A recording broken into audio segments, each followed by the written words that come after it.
Hey everybody, hope you're doing well. Today I'm going to show you how to paint forms in a monochromatic color scheme, just using white and black paint. So we'll have whites, grays, and blacks. As you can see, I started by drawing my still life first, nice and simple and bold with pencil. And the next step is painting. So I'm going to start, and you may not see all of my parts, but I'm going to start with the top of this rectangular prism.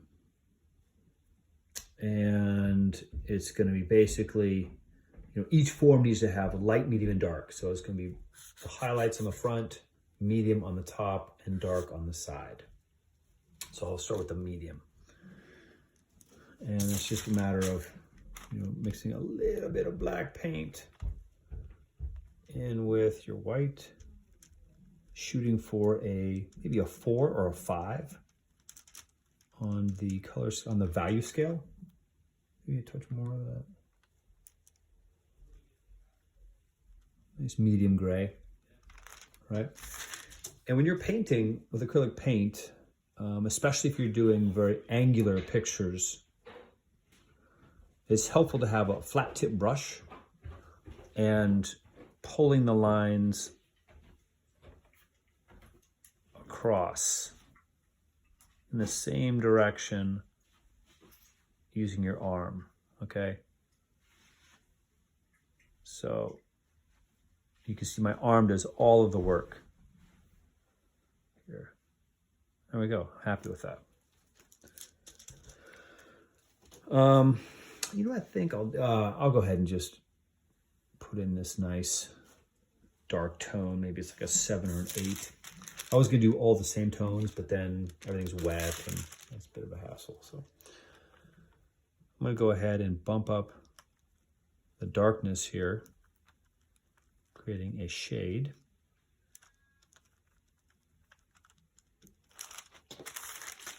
And it's really helpful if you can just tip your drawing pad or your canvas or whatever it is in a direction that's very comfortable for you. And you can see I'm going to use this flat tip brush and just using my arm pull a nice straight line. Brushes are designed for different purposes, and flat tip brushes are excellent for creating straight lines. Even this down here, I like to tip my sketchbook to maximize my success here, right? I don't want to kind of just wiggle and screw that up. Okay, now, while that's drying, I'm going to move on to my prism. And I'm seeing light, same idea, light, medium, and dark.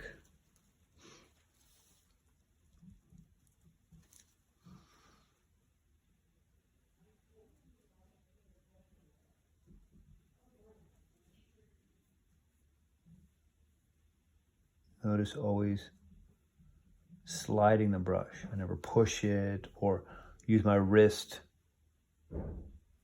Oops, that's okay, I can paint over that. Bring my darker tone back to life a little bit here.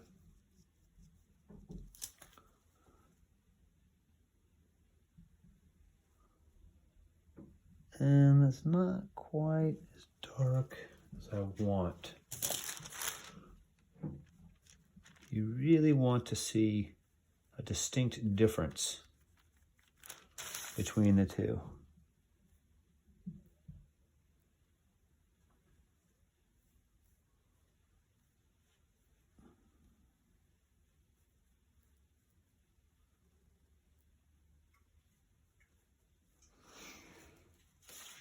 Maybe even a touch darker at the top there, add more contrast. You can go in with just straight black too and just put it right along that edge. That's nice. Yeah, it really punched up the contrast there. And down to the smaller prism up front. And it's not real clear from this this lighting, which is much darker, so I'm just gonna have to invent it a little bit. I'll go ahead and put my medium, I think I'll do my medium here, because it seems to be that the theme is that the darkest side is the one furthest from the light, which is pretty typical. And that got a little dark. So I'm gonna come back with some more white there.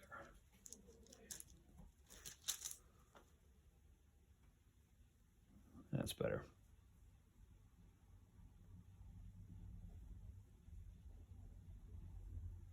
So this is an exercise in tones and developing your painting muscles and accuracy.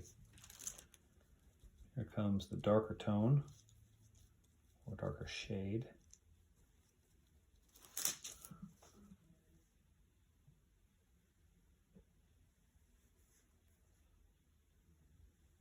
You can use your brush like this if that works for you.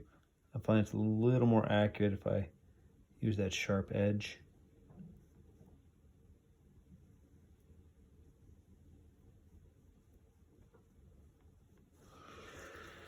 Here we go, onto the pyramid. And there's really only two tones that we can see, a medium and a light.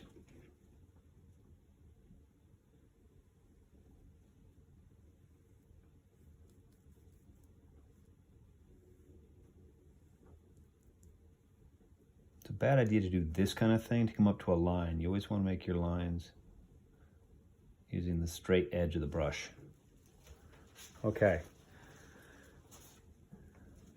You get the idea. I'm going to go ahead and just finish this here with a little bit of tone on the front, a very, very light tone.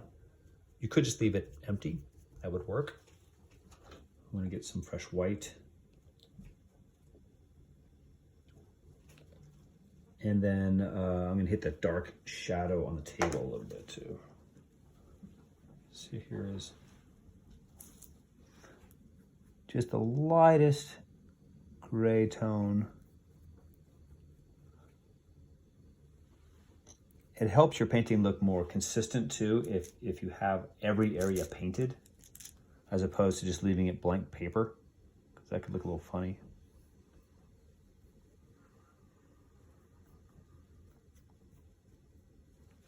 Just a touch of water there.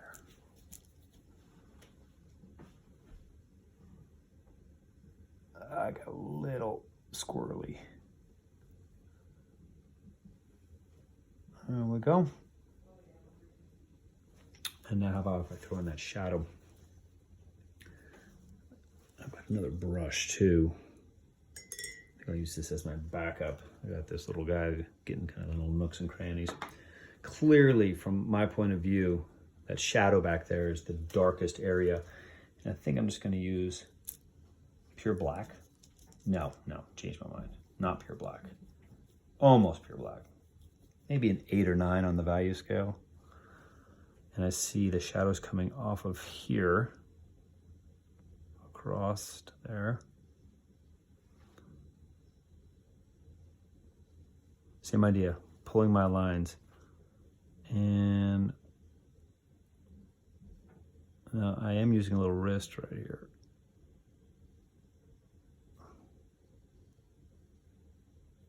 Goes by like that.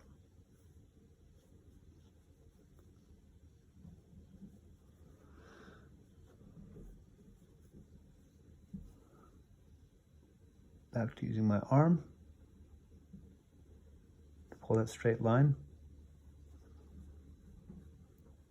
And I'm pretty happy with that. Now, even though you can see multiple different tones and shades in the shadow, if you want to go for that, you can.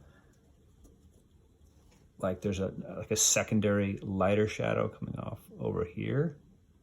That could be fun.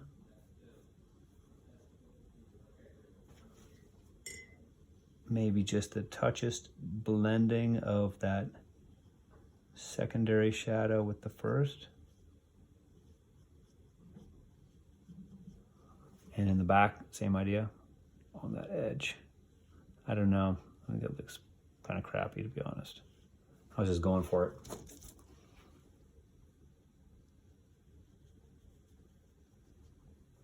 But if you get good at it, you can make it look purposeful and intentional.